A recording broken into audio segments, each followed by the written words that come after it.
salam sejahtera. Nama saya Mariam Mokhtar. Saya ada satu soalan untuk anda.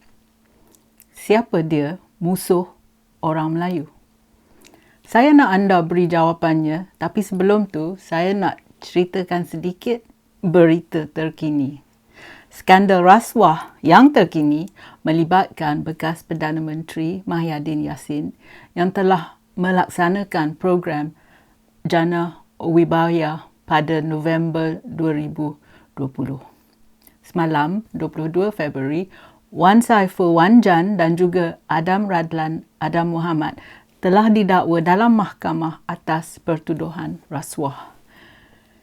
Kedua mereka ini, Wan Saiful dan Adam Radlan, ialah orang kanan Mahyadin.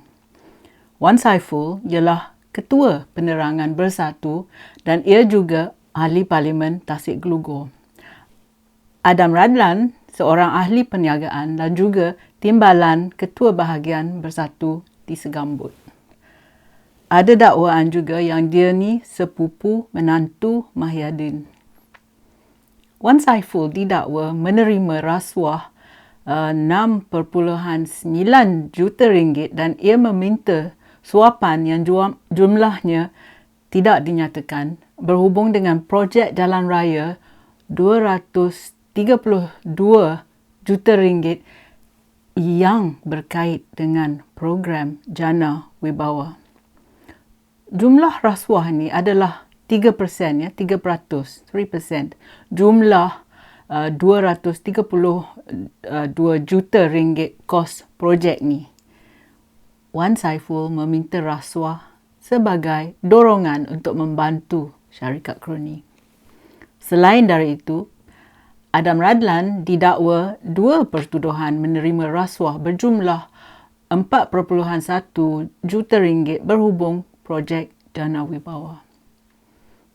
Oh ya, Wan Saiful kata yang dia tak ada lakukan apa-apa kesalahan.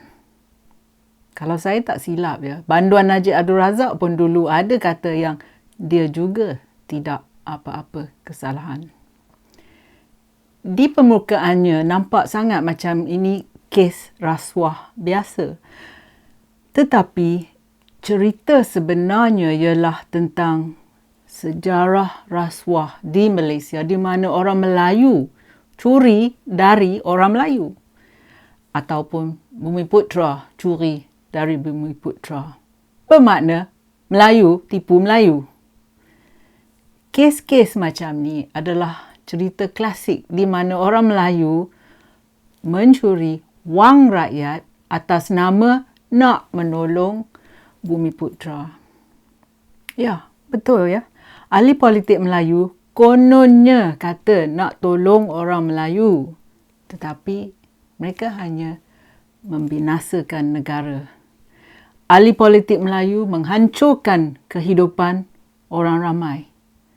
Bukan semua ahli politik Melayu ya. Tetapi mereka ni tak kisah Melayu atau bukan Melayu. Diorang hancurkan kehidupan orang ramai.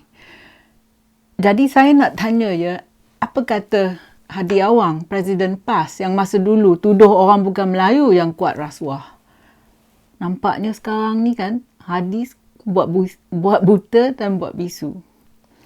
Ahli politik Melayu menghancurkan juga harmoni negara kerana bila orang Melayu biasa ya seperti makcik peniaga warung atau petani yang tak berjaya pekerjaannya dan dia masih miskin, ahli politik Melayu yang tak ada bertanggungjawab akan tuduh orang bukan Melayu seperti orang Cina atau orang India atau orang Singapura atau orang Kristian atau orang Yahudi atau orang asing yang bersalah.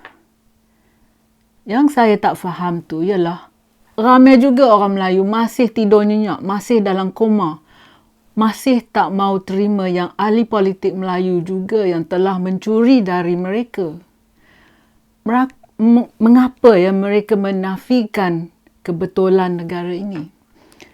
Masa dulu ahli politik UMNO baru yang kuat curi. Tapi sekarang ni UMNO baru dah jatuh. Dan sekarang ahli politik PAS dan Bersatu yang merajalela. Tengok ya dalam pemberian projek kerajaan. Yang dapat projek tu siapa?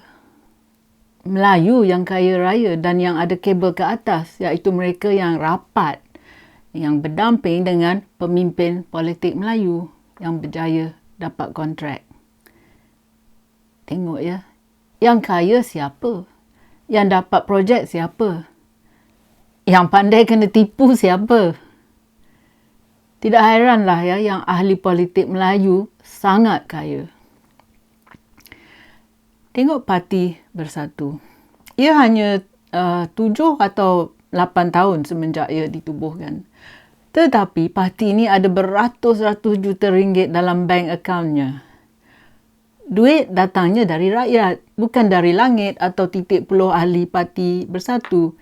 Satu lagi sumber wang dalam akaun mereka ni ialah rasuah yang ahli politik minta dari syarikat kroni.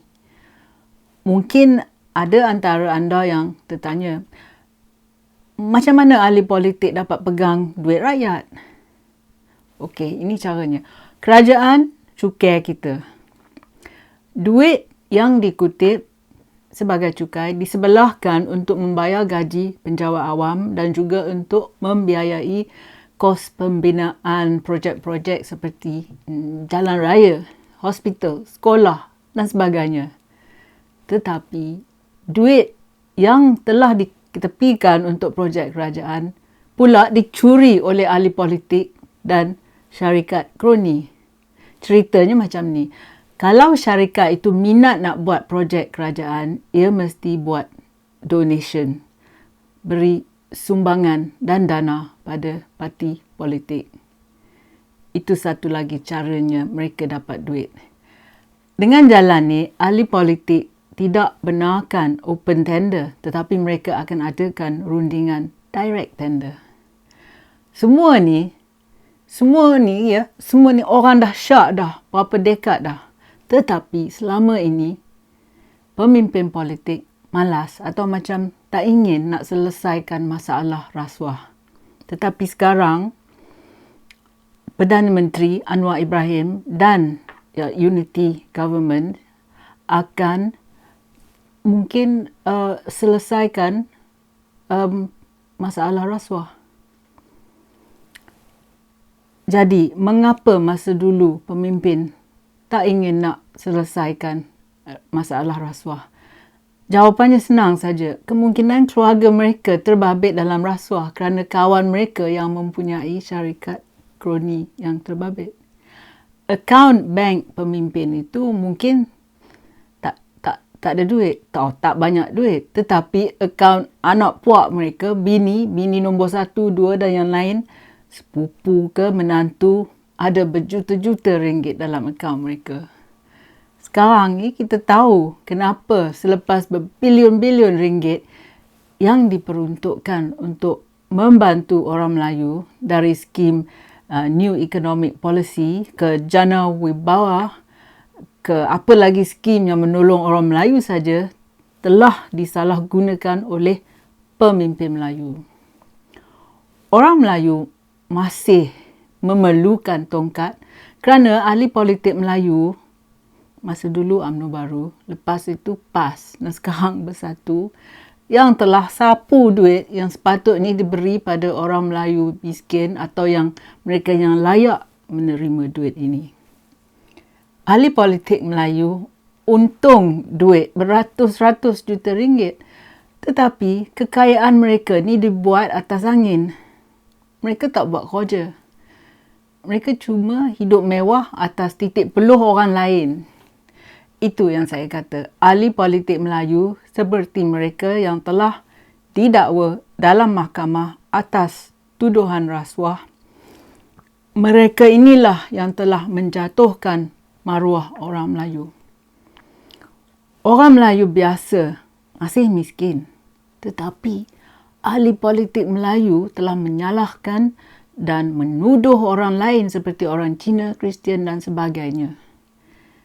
Kisah Mahyadin, Wan Saiful dan Adam Radlan dan beberapa lagi ahli politik yang akan kena didakwa tak lama lagi ni ialah mereka ini pengkhianat negara. Mereka kulit tebal dan tak ada hati perut langsung. Kerana kelakuan mereka telah memalukan rakyat Malaysia. Mereka ni berlagak bersih. Tetapi kisah mereka ni mengenai orang Melayu yang tamak. Ini cerita sebetulnya ya. Orang Melayu yang kuat nafsu untuk merebut dan memegang kuasa. Orang Melayu yang telah salah gunakan kuasa dan salah gunakan jawatan mereka. Dan ini juga kisah tentang ego mereka yang terlalu besar. Hanya ada satu perkataan yang paling menggambarkan warisan Mahyadin. Perkataan itu ialah pengkhianatan. Mahyadin ialah arkitek langkah Sheraton dan dia masa dulu bangga yang dia Malay first dan Malaysian second. Dia tidak memerlukan musuh-musuh untuk menjatuhkannya. Luka-luka beliau adalah perbuatannya sendiri. Pada ketinggian pandemik coronavirus dulu, di bawah perlindungan peraturan kecemasan, Mahyadin memerintah dengan kuku besi. Setelah parlimen dibubarkan, tindakannya tidak dapat dipersoalkan oleh pihak pembangkang kerana parlimen tak ada. Jadi, Mahyadin boleh lakukan apa saja yang dia nak. Dari skandal rasuah jana wibawa yang muncul, nampak sangat yang Mahyadin bukannya membantu rakyat semasa lockdown. Mahyadin dan orang-orang kanannya hanya membantu diri mereka sendiri. Pada minggu lalu, beberapa pemimpin Bersatu Utama, termasuk Mahyadin, telah dipersoalkan oleh SPRM. Nampak sangat skandal ini. Banyak lagi yang tidak kita tahu. Selama ini kami fikir, semua orang fikir yang banduan Najib Abdul Razak dan skandal 1MDB adalah sangat teruk. Tetapi nampaknya Mahyadin, Wan Saiful dan Adam Radlan, skandal mereka ni lebih teruk. Ingat tak pada masa dulu Najib kata dia tak bersalah. Dan sekarang tengok mana dia. Jadi susah rakyat nak percaya ahli politik Melayu dah. Ahli politik Melayu telah menghina kaum Melayu, mencemarkan nama baik Islam dan menjatuhkan reputasi negara Malaysia. Itulah cerita sebenarnya tentang Wan Saiful, Mahyadin dan Adam Radlan. Terima kasih kerana sudi menonton. Jumpa lagi. Kalau anda suka video saya, sila tekan like dan subscribe pada channel YouTube saya. Pertimbangkan menyertai laman Patreon saya. Terima kasih.